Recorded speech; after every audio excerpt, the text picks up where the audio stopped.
There was a joke in Tootsie. I thought it was one of the funniest things I've ever written. Crickets.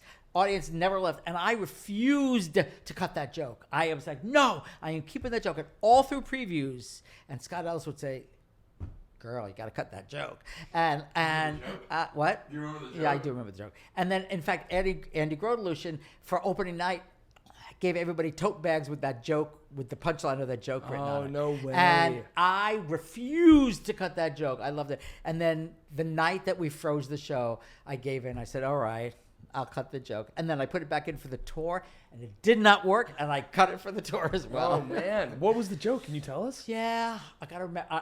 It probably won't be verbatim.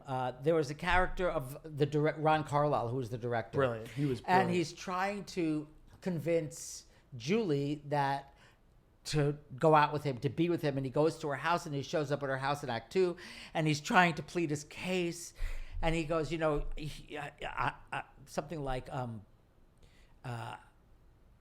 I'm sweet as well as wealthy, or something, and he goes, you have to understand, I grew up in a very formal household. At family functions, my parents would make us Robert for apples. Robert for apples. See, that was it. Because you bob for apples. Oh. And it was a formal house. I know.